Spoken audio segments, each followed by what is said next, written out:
Hello everyone, welcome to The Theories with me, Sharvin Gopalakrishnan from SMK Bandaputra.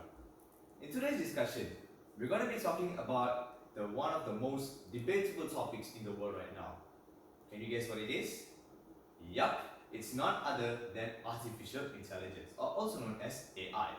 So in this video, I'll be covering three parts: the good side, the bad side, and also whether you should use AI or not from my perspective. So before I talk about the pros and cons, let's just go over the brief description or the brief meaning on AI.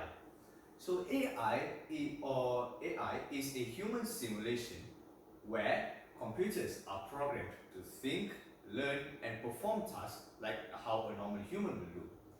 Examples: for a small type of AI, you may find them in your smartphones, such as in Siri, Gemini, or even in Alexa. What about big size, industrial size usage of AIs? You can find them in Tesla's self-driving cars.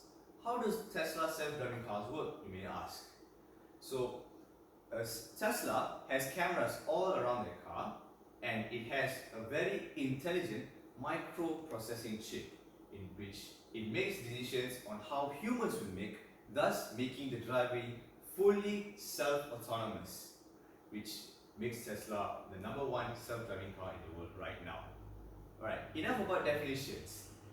Let's just jump straight into the benefits of AI.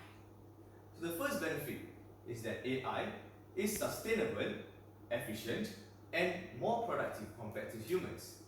How? It is more productive and it's more efficient because it can process vast amounts of data in a short period of time, which humans actually can't do. It's way past their limit. And also, why do I say it's sustainable? Obviously, you don't need to pay robots to work, which saves every single company large amounts of money on employees' paychecks. Take Tesla for example. How do you think their cars are manufactured? That's right, with the help of robots that are driven by AI. There are humans who work in those factories, but those humans are actually there to just make sure there's nothing wrong with the machine and so on. They're just engineers, but there are no, operators who are operating the machine and all that. Every machine is self-operated and driven by AI. Second benefit of AI is, of course, it has reduced human error. We, as humans, tend to make a lot of mistakes throughout our life. From the day we are born all the way to the day we die, our decisions reflect our life. Some may be good, some may be bad. But what if those mistakes you made are very bad towards humankind? Like for instance, the Chernobyl disaster, Hiroshima, Nagasaki atomic bombs, earthquakes, tsunamis, all those. So how does AI actually solve this better? Well, AI is not capable of making mistakes. It is programmed to do a certain thing, and it does it very well with no mistakes, no errors. That's why with the help of AI nowadays, we could mitigate any single type of risk, such as earthquakes that have been placed in Japan. AI detecting tide waves in Japan in order for them to know if an earthquake or a tsunami is about to strike, which in turn can help the citizens to evacuate safely. And the third benefit of AI, it is available 24/7. Let's just say in the middle of the night you called the bank to talk about your bank account. Obviously, a human wouldn't pick up because most banks will be closed by the time you call them at night.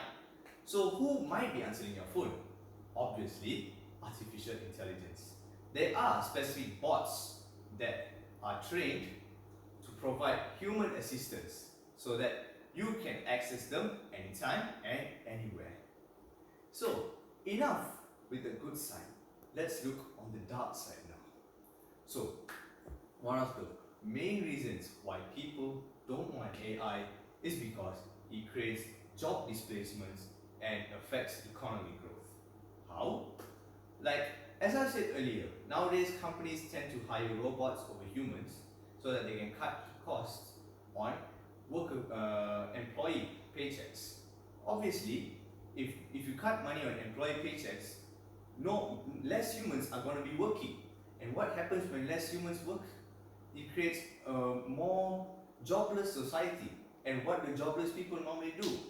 They tend to turn on the dark side of their life, they tend to commit crimes, get in trouble with the cops, and so on. So, and also, how does it affect economic growth? Since there's only money coming in for a certain company, there's no money out to create economic stability.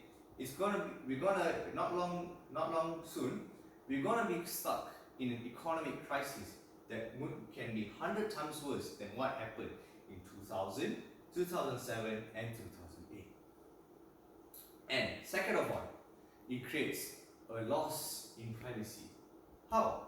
Remember when I said that AI is able to process vast amounts of data? It only takes one person, a really, really villainous person. If that data fell on the wrong hands, we're doomed. Your credit card number, your address, all your personal details will be leaked, and then it's gonna create a very big chaos. That's what I'm very guaranteed AI could do.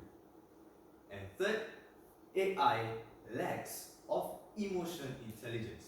While it may have very good intelligence skills through intellectual stuff, if not sometimes better than humans, it still doesn't have the feeling a human would have. You may argue that we have character AI, the AI chat app that you have, but it doesn't really give the same feeling as how a human would treat you. And if I were to ask you, would you prefer going to meet a counselor who's an AI or a real person?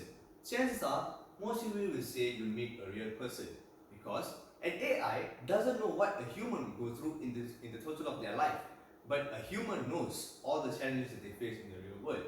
So we tend to pick emotions over intelligence sometimes. And if we pick them wrong, chances are our social well-being and our mental health will be deteriorated. So, enough with the pros and cons now. So, you may ask me, so should we use AI or should we not use AI? My answer, we should use AI.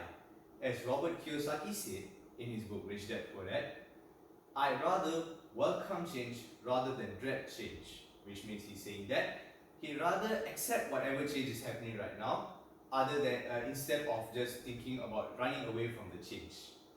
And ladies and gentlemen, the change is now. The future is already here. So why not embrace it and use it to our own advantage? With that, we can create a better society for everyone to live in. So, I hope that I've cleared your doubts on whatever you have on artificial intelligence. I'm Sharvin Gopalakrishnan, and this is The Theories. With that, goodbye.